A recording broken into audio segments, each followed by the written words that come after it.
A southern Utah mother sentenced after her husband admits to shaking their newborn to death. Police arrest a suspect for the St. George Credit Union robbery, and a pickup truck loses its trailer and shuts down I-15. You're watching St. George News at 5. Good afternoon, I'm Christy Langenheim. The mother who was charged in the death of her newborn infant back in 2021 was recently sentenced for child abuse. The father received a prison sentence for manslaughter after previously confessing to causing the newborn's premature death. 34-year-old Tana Steed appeared for sentencing on a Class A misdemeanor count of aggravated child abuse and criminal negligence. Originally, the mother faced more severe charges, but they were reduced after the father, 29-year-old Joshua Downey, admitted to causing the injuries that led to the infant's death. The case dates back to September 2021, when emergency responders found a 23-day-old infant unresponsive inside the parent's apartment in Beaver.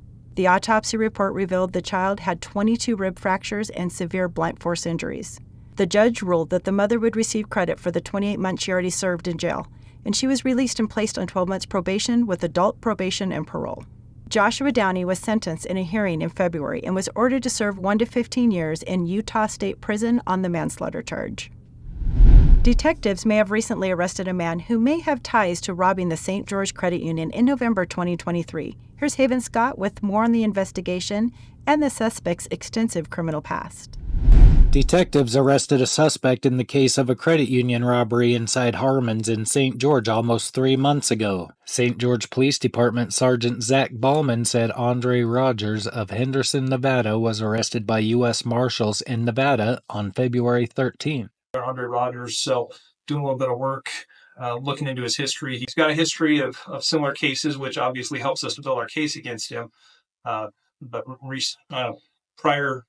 prior convictions for bank robbery in Nevada and California. St. George Police Detective Chad Lee told St. George News they scoured store surveillance throughout the city in the hours before the robbery on November 21st of last year. Ballman said the same Dodge Charger leaving the scene of the credit union robbery was found several times on other surveillance cameras. We showed up there on the scene and started gathering information from the witnesses and got the suspect description.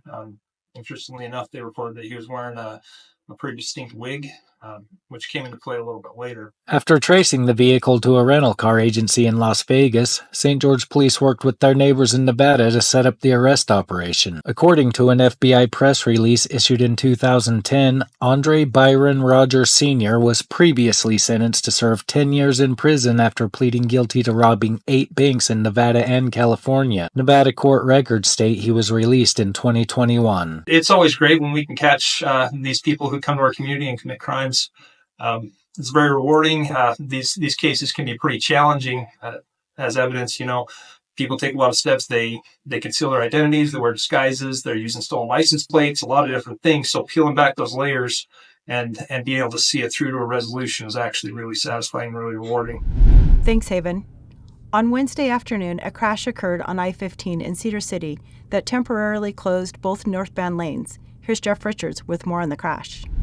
A crash resulted in the temporary closure of the northbound lanes of Interstate 15 in Cedar City on Wednesday afternoon. Utah Highway Patrol said a white Nissan pickup truck was heading north when its trailer began fishtailing, eventually causing the truck to crash and dump its load, an empty metal dumpster, onto the roadway. Traffic was rerouted off exit 57 onto Cedar's Main Street for about a half an hour, while responders worked to get the trash container and other wreckage off the roadway. Thanks, Jeff. In the recent Dove Center annual gala, $2 million was raised, which will go directly to survivors of domestic violence and sexual assault. The donation surpassed the $1.5 million goal, and the event highlighted the community support in empowering the survivors. The money will help fund new projects, like more transitional housing for victims, and provide free and inclusive trauma-informed services to survivors in Washington and King counties.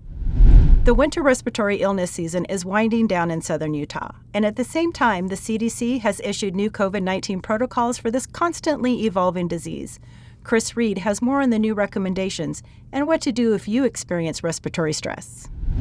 Health officials have some good news for those who want to get back to work or school quicker after getting COVID. The CDC still recommends that if you test positive or show the symptoms of COVID, that you stay home. But they also now say that people can go back to normal activity after they are fever-free for 24 hours without the aid of medicine, no matter how long it's been since they tested positive or experienced symptoms. The required 5-day stay-home period is now out the window, as the winter COVID, flu, and cold season is like winter itself in the rearview mirror. Local health experts say vulnerable populations like the elderly, immune-compromised, or the unvaccinated should still take extra care as they may still face hospitalizations. Thanks, Chris. And now I'm going to send it over to Sheldon and Marty to give us a breakdown of what's going on this weekend. That's right, so many great events happening this weekend. It's the Sand Hollow Marathon and Half Marathon going on out at Sand Hollow and, of course, the Hurricane Recreation Center. It's going to be beautiful. It's a beautiful weekend for our jog. And, of course, one of the big events happening this weekend is happening at the Dixie Center. And it's big. We are talking like do-it-yourselfer home improvement. You want a pool. Maybe you want a spa. Maybe you want a new backyard kitchen. This is the place to be. The Home Expo goes on for 2 days. You're not going to miss it. Find out the full list of weekend events on the TGIF listing on stgeorgenews.com. And now back to you in the studio. Yeah. Thank you for watching St. George News at 5. I'm Christy Langenheim with St. George News, your #1 source for local news. This has been St. George News at 5.